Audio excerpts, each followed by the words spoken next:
তো বেরিয়ে পড়েছি একটা এসি সার্ভিসিং করতে। তো কাজটা এখানেই ছিল, 10 ঠিক স্কুলের সামনেটায়। তো চলে এলাম কাস্টমারের বাড়িতে। তো এটা ছিল একটা ব্লু স্টারের এসি। প্রথমে এসে ইনডোর আর আউটডোর চেক করে নিলাম।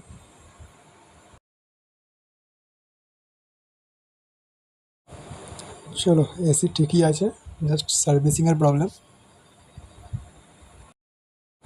তো আমার পিছনে যেটা দেখতে পাচ্ছি ওটা 10গড়া স্কুল, 10গড়া হাই স্কুল, অনলি বয়েজ। আর এইদিকে 10গড়া রথ।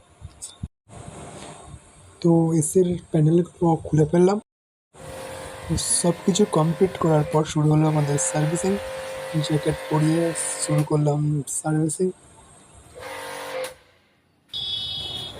তো আউটডোরটা ভালো করে ওয়াশ করে নেওয়া হচ্ছে।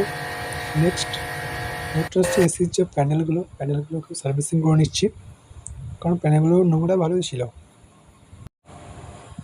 তো সব কিছু কমপ্লিট আমাদের AC servicing, indoor outdoor all complete. Panel লাগিয়ে দিলাম। সব প্যানেল লাগানোর পর এসিটা এবার অন করবো, অন করে দেখবো কতটা ঠান্ডা হচ্ছে। তো সব কিছু কমপ্লিট হওয়ার পর আমরা এসি অন করে দিলাম। এসি মনে হয় চলছে।